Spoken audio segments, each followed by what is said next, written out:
নাঙ্গলকোটে শিবপুর সমাজ কল্যাণ পরিষদ ও পাঠাগার অফিস উদ্বোধন। দেশ বাংলা নিউজ 24, সময়ের সাথে তারুণ্যের পথে। কুমিল্লার নাঙ্গলকোট উপজেলার সামাজিক ও মানবিক অরাজনৈতিক সংগঠন শিবপুর সমাজ কল্যাণ পরিষদ ও পাঠাগার অফিস শুক্রবার বিকেলে জমকালো আয়োজনের মধ্য দিয়ে উদ্বোধন করা হয়। শিবপুর সমাজ কল্যাণ পরিষদ ও পাঠাগারের যুগ্ম আহ্বায়ক সাইফুল ইসলামের সঞ্চালনায় অনুষ্ঠানে সভাপতিত্ব করেন শিবপুর সমাজ কল্যাণ পরিষদ ও পাঠাগার আহ্বায়ক আলমগীর হোসেন। অনুষ্ঠানে স্বাগত বক্তব্য রাখেন শিবপুর সমাজ কল্যাণ পরিষদ ও পাঠাগারের যুগ্ম আহ্বায়ক সোহরাব হোসেন। বিশেষ অতিথির বক্তব্য রাখেন শিবপুর সমাজ কল্যাণ পরিষদ ও পাঠাগার উপদেষ্টা হায়াতুন্নবী মোল্লা, সাবেক মেম্বার মিজানুর রহমান, নুরুল আলম, মাস্টার জয়নাল আবেদিন, হায়াতুন্নবী মজুমদার, আহ্বায়ক কমিটির সদস্য মামুনুর রশিদ। এ সময় উপস্থিত ছিলেন শিবপুর সমাজ কল্যাণ পরিষদ ও পাঠাগার উপদেষ্টা হাজি মোহাম্মদ মোল্লা, হাজি আব্দুল মমিন, পিয়ার আহমেদ মোল্লা, সাবেক মেম্বার আবুল খায়ের, মাস্টার হারুনুর রশিদ, আব্দুল মান্নান মিয়াজি, হুমায়ুন আহমেদ, মহিন মজুমদার, জামাল উদ্দিন, মহিন উদ্দিন মিয়াজি, আহ্বায়ক কমিটির সদস্য নাজমুল হাসান, রানা মিয়াজি, তানজিম আহমেদ মজুমদার, সোহেল রানা, ইসমাইল, সাইফুল ইসলাম মিয়াজি, রিয়াদুল ইসলাম, তারেক মিয়াজি, ফাইজুল করিম আরিফ প্রমুখ। শিবপুর সমাজ কল্যাণ পরিষদ ও পাঠাগার অফিস উদ্বোধন শেষে দেশ ও প্রবাসের সকলের মঙ্গল কামনায় দোয়া মোনাজাত করা হয়। মোনাজাত পরিচালনা করেন শিবপুর মধ্যমপাড়া জামে মসজিদ খতিব মাওলানা জাফর আহমেদ। তো আমাদের মূল উদ্দেশ্য লক্ষ্য হচ্ছে ইসলামী সমাজ বিনির্মাণ, দুর্নীতিমুক্ত সমাজ গঠন। ইতিমধ্যে আমরা সমাজ কল্যাণের কয়েকটা কাজ করছি। তার মধ্যে অন্যতম হচ্ছে বন্যা দুর্গত এলাকায় কিছু ত্রাণ ব্যবহার করছি, এবং কি আমাদের গ্রামে যারা অসহায় অবস্থায় ছিল তাদেরকে আমাদের যতটুক সাধ্যগুলো হয়েছে ওটুকে আমরা দিয়ে সহযোগিতা করছি। এখন এই দেওয়া নেওয়ার মধ্যে আমাদের হয়তো ভুল ভ্রান্তি থাকতে পারে। এই ভুল ভ্রান্তি, আমরা তো মানুষ, আমাদের ভুল হবে, এটা স্বাভাবিক। আপনারা আমাদের উপদেষ্টা, আপনারা যেভাবে আমাদেরকে আগামীতে বলবেন আমরা ওইভাবেই কাজ করবো। তারপরে আমরা সেই সমস্ত প্রবাসীদেরকে বিশেষ করে আজকে এই মহতি কাজে স্মরণ করতেছি, যারা না থাকলে আমাদের এই সংগঠন আসলে বিলুপ্ত হওয়ার পথেই ছিল।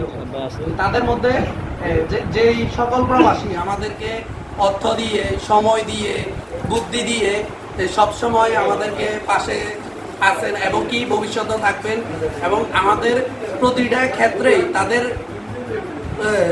তাদের যে কথাগুলো বা সময়গুলো আমাদের জন্য অনেক বিশাল কিছু। তো আমরা সবসময় প্রবাসীদেরকে উদ্বুদ্ধ করবো এবং প্রবাসীদের জন্য দোয়া করবো। তো ইনশাল্লাহ এটা সমাজের প্রবাসীদের অর্থায়নে আমাদের গ্রামের উপদেষ্টার সবাই মতামতের ভিত্তিতে আমরা আজকে আসতে পারতেছি। ইনশাল্লাহ আজকে এখানে এসে আমরা দাঁড়াইছি আল্লাহর রহমতে। তো এখান থেকে আমাদের প্রাণ দিছে বা আমাদের প্রবাসীদের অর্থায়নে কার্যক্রম যেভাবে চলতেছে ইনশাল্লাহ এভাবে চলতে থাকবো। আমাদের প্রবাসীদের উপদেষ্টা যেভাবে নির্দেশনা দিবে আমাদের গ্রামের সকলকে নিয়ে আমরা মতামত সেই অনুযায়ী কাজ করে আমরা ইনশাল্লাহ এগিয়ে যেতে চাই। একটি সমাজের স্বপ্ন আমরা দেখি, যে সমাজে ইসলামের জয় জয়কার চলবে। এমন একটি সমাজের স্বপ্ন আমরা দেখি, যে সমাজে ন্যায় বিচার থাকবে। এমন একটি সমাজের স্বপ্ন আমরা দেখি যেখানে ছাত্র এবং যুব সমাজ কালের গহ্বরে হারিয়ে যাবে না। এই জন্যই মূলত আমাদের এই পথ চলা, আর আপনারা সবাই আমাদের সেই পথ চলার সারথি হবেন, সাথী হবেন। সমাজ কল্যাণটা হইল গরিবের পাশে দাঁড়ানো, নিরহ মানুষের ন্যায় নীতির বিচার আদায় করা। সমাজ প্রত্যেক কাজে সমাজের কাজ হইল বিচার।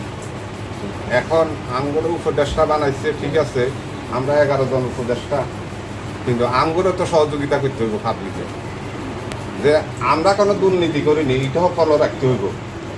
আর আমগুলো সহযোগিতা করলে ইনশাল্লাহ আমরা ভালোভাবে চালাই নিমু, ইনশাল্লাহ দুর্নীতিমুক্ত করিমু। কারণ আমরা নিজের ভালোটাকেই প্রাধান্য দিয়েছিলাম, সামগ্রিক ভালো আমরা চিন্তা করি না। যাই হোক, আমরা আজ ওখান থেকে বেরিয়ে আসতে পেরেছি। আমাদের সন্তানেরা, আমাদের ভাতিজারা আজ এই উদ্যোগ গ্রহণ করেছে, আমি তাদেরকে সাধুবাদ জানাই। প্রবাসীরা, বিশেষ করে প্রবাসীরা এই টাকা দিয়ে সহযোগিতা করিয়া তারা যে অর্থ বাংলাদেশে শিবপুর গ্রামে পাঠাইছে, আমরা যারা পরিচালক আছি তারাদের কষ্ট করিয়া এটা পরিচালনা করতেছে, সেই জন্য প্রবাসীদেরকে অনেক ধন্যবাদ জানাই। বিগত কিছুদিন আজকে 1-1.5 বছর হলো এটা অবহেলিতভাবে ছিল। আজকে প্রায় 7-8 মাস আগের থেকে আমরা এটা আবার পুনরায় উদ্ধার করে এই আজকে এতটুকু নিয়ে আসছি। আমাদের লক্ষ্য হলো এই গ্রামের উন্নয়নের জন্য, এই গ্রামের মানুষের কল্যাণের জন্য কাজ করা। আর বিশেষ করে আমি প্রবাসীদেরকে ধন্যবাদ দিব। প্রবাসীদের অক্লান্ত পরিশ্রমের কারণে আজকে আমরা এতটুকু আসতে পেরেছি। প্রথম কথা হচ্ছে ইসলাম সমাজ।